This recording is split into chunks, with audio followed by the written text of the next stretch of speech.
A graça e paz, bom dia. Mais um dia que nós estamos aqui no nosso devocional para ler mais um pouco da palavra de Deus. Nós estamos lendo a Bíblia de Gênesis até Apocalipse, tirando algumas lições que a palavra nos traz. Queria começar com uma oração. Senhor Deus eterno Pai, obrigado por esse dia. Obrigado, Pai, por essa palavra que o Senhor tem para nós. Abençoa para que ela possa, Senhor, nos trazer edificação, para que possa nos trazer ensinamento, para que nós possamos aprender mais contigo. Fica conosco nessa leitura, Senhor, nesse devocional. Isso que eu te peço e te agradeço. Em nome de Jesus. Amém. Amém. E só lembrando para você que nossos devocionais estão batendo mais ou menos aí umas 50, 60 pessoas. Então, se Deus quiser, são umas 50, 60 pessoas que estão acompanhando a palavra de Deus juntamente conosco. Queria te convidar, caso você ainda não esteja lendo a palavra de Deus, para que você venha fazer parte desse grupo conosco que lê e aprende mais de Deus todos os dias. Sem mais delongas, vamos para o devocional de hoje, para a palavra de hoje, que se encontra lá em Êxodo a partir do capítulo 4. Lembrando que nós estamos, Deus se revelou para Moisés através da sarça ardente, da sarça que pegava fogo e não se consumia, e mandou ele dizer para o faraó que libertasse o povo e que ele mandaria pragas e que faria grandes milagres no Egito para que o povo dele fosse liberto.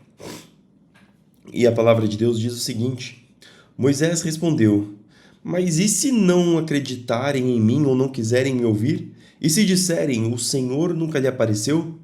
Então o Senhor lhe perguntou: O que você tem na mão? Uma vara, respondeu Moisés. Jogue-a no chão, disse o Senhor. Moisés jogou a vara no chão e ela se transformou numa serpente. Moisés fugia dela, mas o Senhor lhe disse: Estenda a mão e pegue-a pela cauda. Moisés estendeu a mão e pegou a serpente, e ela voltou a ser uma vara. Então o Senhor lhe disse: Faça esse sinal, e eles acreditarão que o Senhor, o Deus de seus antepassados, o Deus de Abraão, o Deus de Isaque e o Deus de Jacó, de fato lhe apareceu. O Senhor também disse a Moisés: Agora coloque a mão dentro do seu manto. Moisés colocou a mão dentro do manto, e quando a tirou, ela estava com lepra, branca como a neve. Coloque a mão dentro do manto outra vez, disse o Senhor. Moisés colocou a mão dentro do manto outra vez, e quando a tirou, ela estava tão saudável quanto o resto do corpo. Disse ainda: Se eles não acreditarem em você e não se deixarem convencer pelo primeiro sinal, serão convencidos pelo segundo.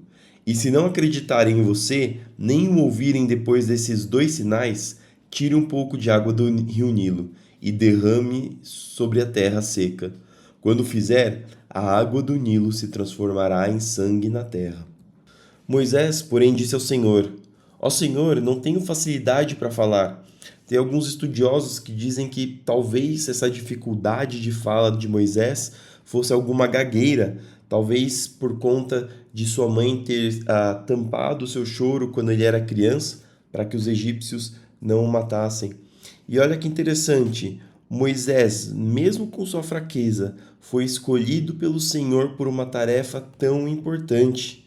E é o que nós dizemos, que Deus não escolhe os capacitados, mas Ele capacita os escolhidos.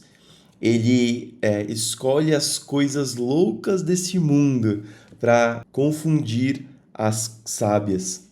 Então não tenha medo, se Deus te escolheu para alguma tarefa, vá em frente, se esforce, dê o seu máximo, porque com certeza Ele vai te capacitar para essa para esse seu chamado.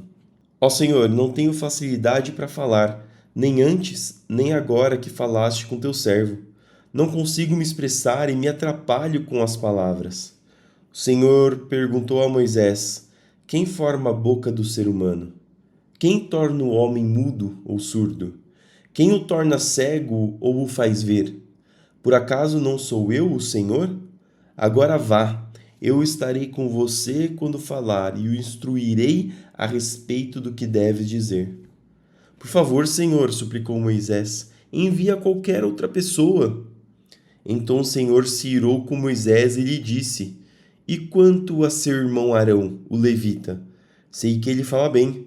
Veja, ele está vindo ao seu encontro e se alegrará em vê-lo. Fale com ele e diga as palavras que ele deve transmitir. Estarei com vocês dois quando falarem e os instruirei a respeito do que devem fazer.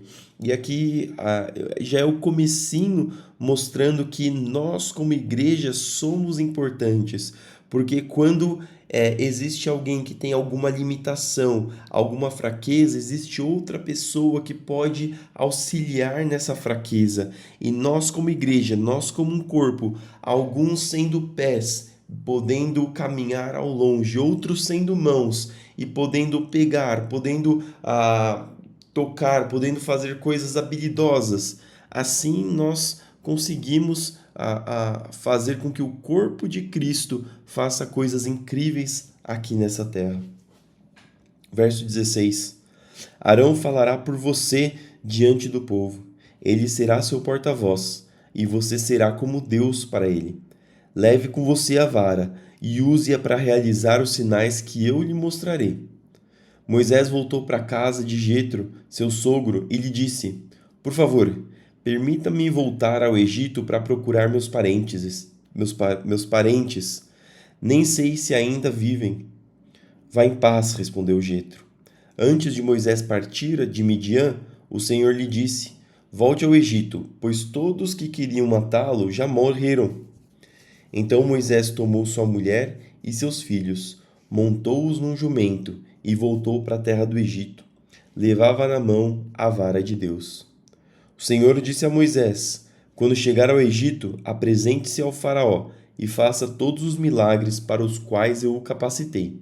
Contudo, endurecerei o coração dele, para que ele recuse a deixar o povo sair. E aqui algumas pessoas se confundem, talvez até se tenham dúvidas, por que que Deus endureceria o coração de Faraó? E a gente vai ver isso em outros capítulos mais para frente aqui em Êxodo, que Deus endurece o coração do Faraó e a gente não entende por que, na verdade, Deus não simplesmente amolece o coração do Faraó para que deixe o povo sair. E aqui somos nós vendo apenas com nossos olhos humanos, vendo apenas no objetivo mais claro.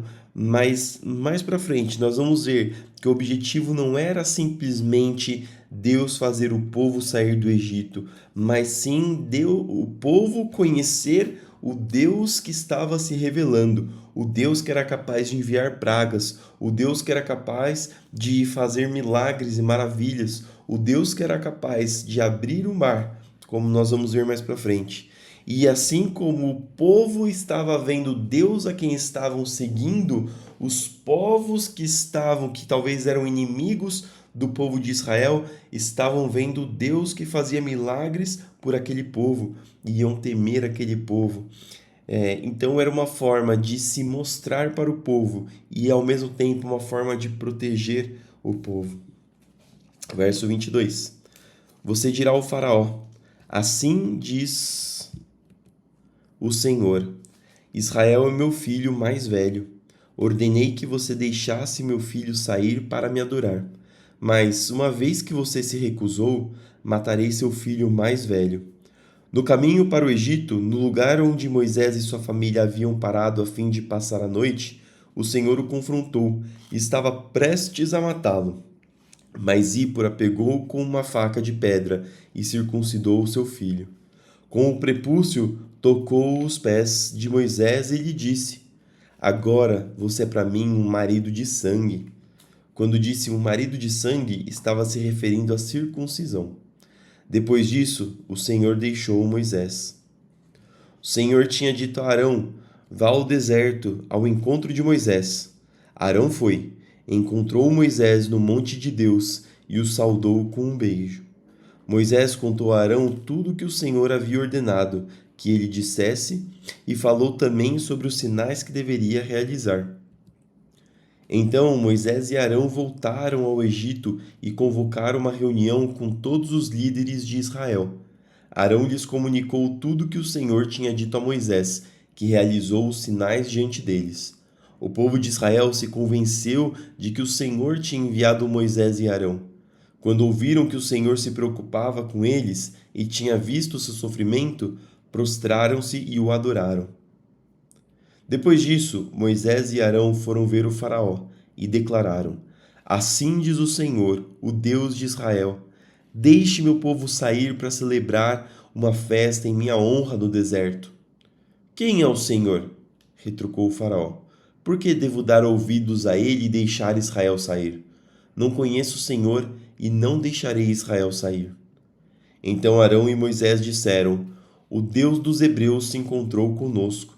Portanto, deixe-nos fazer uma viagem de 3 dias ao deserto, para oferecermos sacrifícios ao Senhor, nosso Deus. Do contrário, ele nos castigará com alguma praga ou pela espada. O rei do Egito respondeu: Moisés e Arão, por que distraem o povo de suas tarefas? Voltem ao trabalho. Olhem, há muitos do seu povo nessa terra, e vocês o estão impedindo de trabalhar. Naquele mesmo dia, o faraó deu a seguinte ordem aos capatazes egípcios e aos supervisores israelitas: Não forneçam mais palha para o povo fazer tijolos.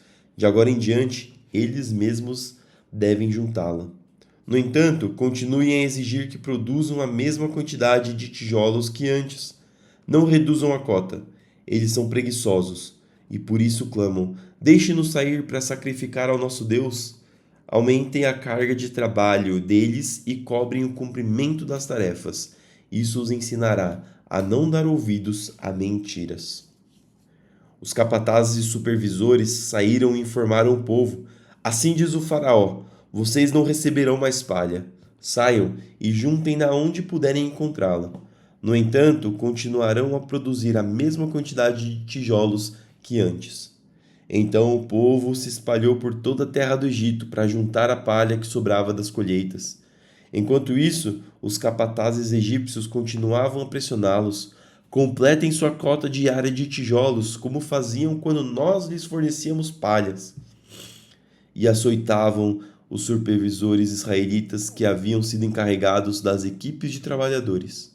Por que não completaram as cotas nem ontem nem hoje? Perguntavam.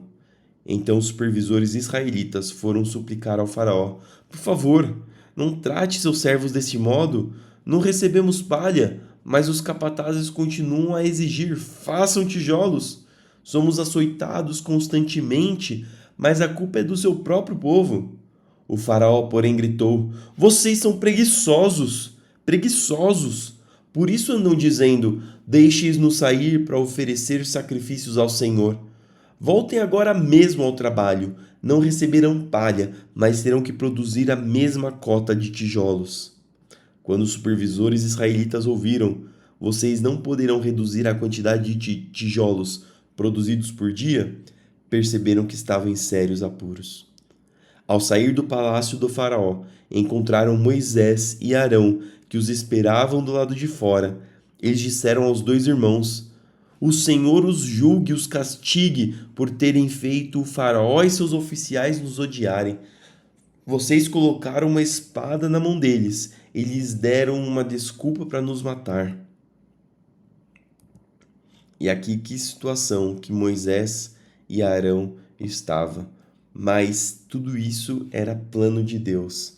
Plano de Deus para que tanto os egípcios quanto os israelitas se surpreendessem do Deus que estava para se revelar. Mateus 18, do 1 ao 20. Nessa ocasião, os discípulos vieram a Jesus e perguntaram: Afinal, quem é o maior no reino dos céus? Então Jesus chamou uma criança pequena e a colocou no meio deles.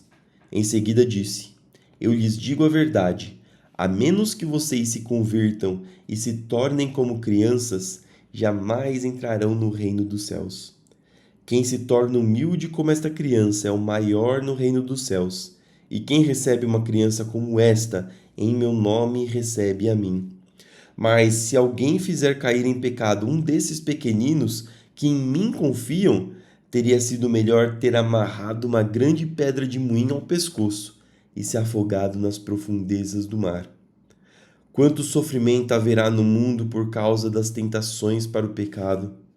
Ainda que eles sejam inevitáveis, aquele que as provoca terá sofrimento ainda maior. Portanto, se a sua mão ou seu pé o faz pecar, corte-o e jogue fora. É melhor entrar na vida eterna com apenas uma das mãos ou apenas um dos pés, do que ser lançado no fogo eterno com as duas mãos e os dois pés. E se os seus olhos e se o seu olho o faz pecar, arranque-o e jogue fora. É melhor entrar na vida eterna com apenas um dos olhos do que ser lançado no inferno de fogo com os dois olhos. E aqui esse texto pode parecer um pouco chocante, por conta do caráter que parece ser literal de cortar uma mão ou arrancar um olho. E esse texto aqui não está falando no sentido efetivamente de uma mutilação, mas ele está falando no sentido de que se existe alguma coisa que te faz pecar, seja, por exemplo, talvez o que você assiste na sua televisão, o que você vê no seu celular, o que você faz quando você sai com seus amigos. Se isso é algo que faz você pecar, se você, quando está nesses momentos, nessas situações, você não consegue controlar o seu corpo para o pecado, é melhor que você lance fora, que você corte isso, mesmo que signifique que talvez você não tenha um momento para lazer assistindo TV, mesmo que signifique que talvez você tenha um celular um pouco mais simples, mesmo que signifique que talvez você perca alguns amigos. É melhor que aconteça essas coisas do que nós nos afastarmos de Deus por conta dessas coisas. E a Bíblia é clara quando diz que o castigo para aqueles que decidem se afastar de Deus, que é a separação total de Deus, a separação eterna de Deus. Tomem cuidado para não desprezar nenhum desses pequeninos, pois eu lhes digo que no céu os anjos deles estão sempre na presença de meu Pai Celestial, e o Filho do Homem veio para salvar os que estão perdidos. Se um homem tiver 100 ovelhas e uma delas se perder, o que vocês acham que ele fará? Não deixará as outras 99 nos montes e sairá à procura da perdida? E se a encontrar, eu lhes digo a verdade, ele se alegrará por causa dela mais do que pelas 99 que não se perderam. Da mesma forma, não é da vontade do meu Pai no céu que nenhum desses pequeninos se perca. Aqui ele está dizendo que Deus se importa tanto conosco que ele deixa 99 para ir atrás daquele que está perdido. Ele deixa alguns que são importantes, no caso os que não se perderam, que estão seguros, que talvez, não vou dizer que dividam atenção, porque Deus é onipresente, está em todo lugar, mas ele se importa mesmo que seja um, mesmo que tenham muitos já salvos e um apenas perdido, ele ainda se importa com esse perdido. Então, acaba sendo indesculpável aquele que diz que talvez Deus é mau, aquele que diz que talvez Deus não se importe, porque aqui está claramente dizendo que ele se importa, mesmo que seja um entre 99. E o verso 15 diz: se um irmão pecar contra você, fale com ele em particular e chame-lhe a atenção para o erro. Se ele o ouvir, você terá recuperado seu irmão. Mas se ele não o ouvir, leve consigo um ou dois outros e fale com ele novamente, para que tudo o que você disser seja confirmado por 2 ou 3 testemunhas. Se ainda assim ele se recusar a ouvir, apresente o caso à igreja. Então, se ele não aceitar nem mesmo a decisão da igreja, trate-o como gentil ou como cobrador de impostos. Eu lhes digo a verdade: o que vocês ligarem na terra terá sido ligado no céu, e o que desligarem na terra terá sido desligado no céu. Também lhes digo que, se 2 de vocês concordarem aqui na terra a respeito de qualquer coisa que pedirem, meu Pai no céu os atenderá. Pois onde 2 ou 3 se reúnem em meu nome, eu estou no meio deles. Salmos 22, do 19 ao 31. Ó Senhor, não permaneças distante. És a minha força, vem depressa me ajudar. Livra-me da espada, e não permitas que esses cães me tirem a vida. Salva-me da boca do leão e dos chifres dos bois selvagens. Proclamarei teu nome a meus irmãos, no meio do teu povo reunido te louvarei. Louvem ao Senhor todos os que o temem. Glorifiquem-no todos os descendentes de Jacó. Reverenciem-no todos os descendentes de Israel, pois ele não desprezou nem desdenhou do sofrimento dos aflitos. Não lhes deu as costas, mas ouviu os seus clamores por socorro. Eu te louvarei na grande congregação, cumprirei meus votos na presença dos que te adoram. Os pobres comerão e se saciarão. Todos que buscam o Senhor o louvarão e terão o coração cheio de alegria sem fim. Toda a terra reconhecerá toda a terra reconhecerá o Senhor e voltará para ele. Diante dele se prostrarão todas as famílias das nações, pois o Senhor reina e governa sobre todos os povos. Que os ricos da terra celebrem e o adorem. Todos os mortais se prostrem diante dele, todos cuja vida determinará como pó. Nossos filhos também o servirão, as gerações futuras ouvirão sobre o Senhor, proclamarão sua justiça aos que ainda não nasceram e falarão a respeito de tudo que ele fez. E para terminar, Provérbios 5, do 15 ao 21. Beba a água de sua própria cisterna, compartilhe seu amor somente com sua esposa. Por que derramar pelas ruas a água de suas fontes, ao ter sexo com qualquer mulher? Reserve essa água apenas para vocês. Não a reparta com estranhos. Seja abençoada a sua fonte, alegre-se com a mulher de sua juventude. Ela é gazela amorosa, corça graciosa.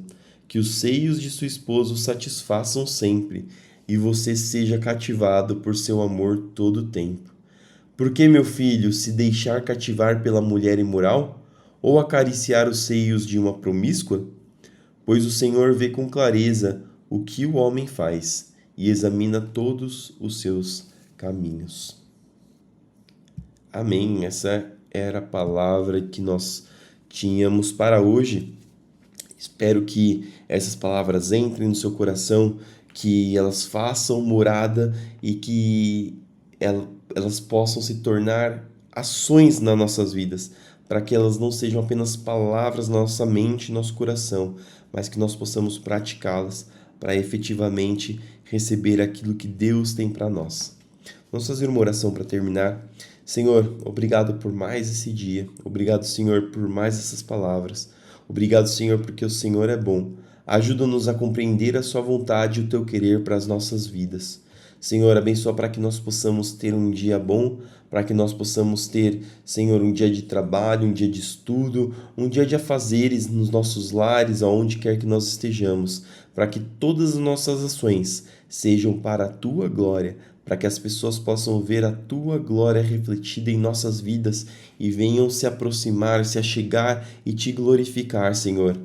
Senhor, abençoa para que nós tenhamos, Senhor, um dia de paz, um dia de vitória, Senhor.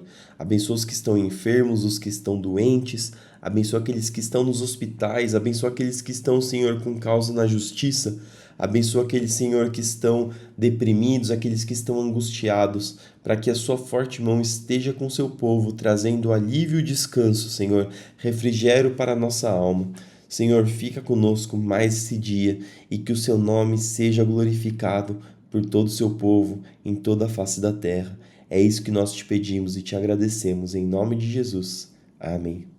Amém? Que você possa ter um dia abençoado, que tudo que você for fazer nesse dia prospere e que, mais do que isso, que tudo que você fizer seja para a glória de Deus. Fique com Deus e eu te vejo novamente amanhã para mais um devocional.